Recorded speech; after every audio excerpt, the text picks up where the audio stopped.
have accused my administration of over-promising or taking on too many challenges at once. I have this to say. Yes, I made promises. Yes, I took on many challenges that had bogged down our nation for far too long. This wasn't a mistake. This was deliberate and intentional, so as to match our leadership with our national ambition, to raise the standard, to adjust the bar upwards, and to up our game. As a leadership, we have made peace with mediocrity for far too long. That is why slums became homes, hunger became normal, health became a privilege, and jobs became a status symbol. I promised to change this, and that change is happening. Fellow citizens, we are an ambitious nation and an ambitious people. That is who we are. And leadership must rise up to meet that ambition. That is why I made a solemn and unwavering commitment to lead from the front. The truth is, I had no choice. We could not stand by and watch the country drift. We do not, and never have, aspired to be average. When we aim for excellence, the bar must be higher. And yes, aiming higher invites scrutiny from critics, suspicion from cynics, and doubt from their cousins, the naysayers. But that is the nature of bold reform. It unsettles the status quo and challenges the comfort of the known and the familiar. The critics may say I am wrong. The cynics may say I am lying. And the naysayers may even say I am mad. But what if they are wrong? And they are. Pause for a moment. What if I am an agent of destiny for the transformation of our nation, whose promise has been delayed for far too long? Pause. Reflect. Think. Give me a chance and judge me fairly when the time comes.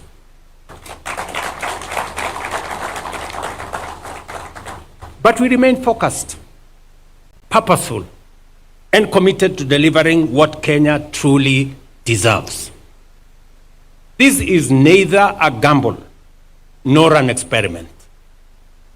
It is a disciplined, determined, focused, and deliberate renewal of our nation's foundation.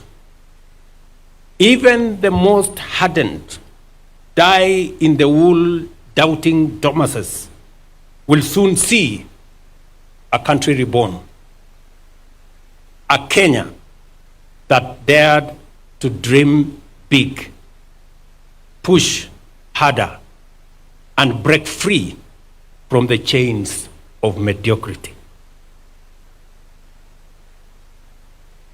To paraphrase the Irish playwright and critic George Bernard Shaw, and I quote, "Some people see things as they are, and they ask why. We dream of things that never were and ask, why not?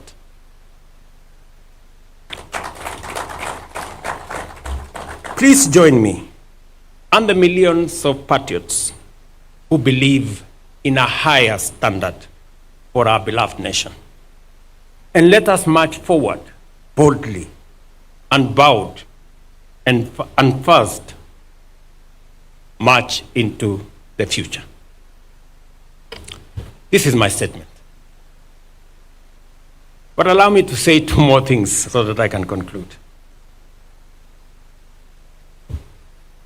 Ladies and gentlemen, we have a great nation. We have a great nation. It is our duty and responsibility to make it greater. I listen a lot to what people say about the present and the future of our country. I listened to one gentleman who retired the other day after working, I think, for 40, 50 years. And he wants to be president. And I listened to him say, Kenya is a failed state. And I asked myself, so for 40 years, you have been working in a failed state? So you want to be president of a failed state? Really? You want us to entrust you to the leadership of a country you don't believe in, to a people you don't believe in? And just for the record, companies like Lindsay, Liaison, an exchange like Nairobi Stock Exchange, the best listed stock exchange last year in Africa, they don't exist in failed states.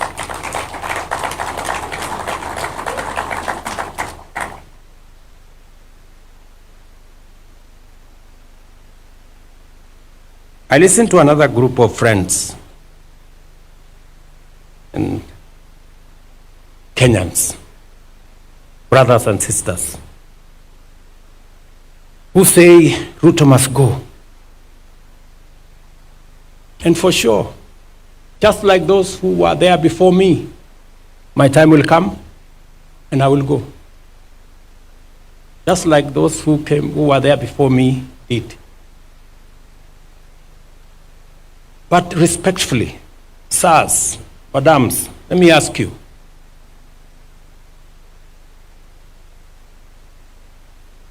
So, what are your reasons for this Ruto must go? I'm sure it's not because of the spelling of his name. Maybe because you don't agree with the ideas, the policies, and the plan he has for our nation, which is okay. But please, would you kindly favor us with your counter plan, with your alternative plan? Because the more I listen, the more it is sloganeering. It's not about a plan, not about an alternative plan. And, hey, we cannot replace a plan you don't like with nothing. And I hear my brothers and sisters say, let Ruto go, then we will figure out. And we will tell you what is the alternative plan later. We cannot tell you now.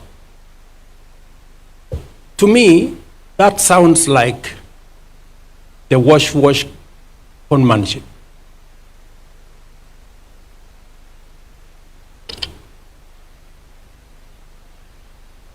Because if you seriously have a plan that does better on the economy than I have, that does better on health than I have, that does better on creating jobs than I have, that does better on education than I have, you should be bold enough to tell us. One term, Kasongo, Ruto must go, is not enough.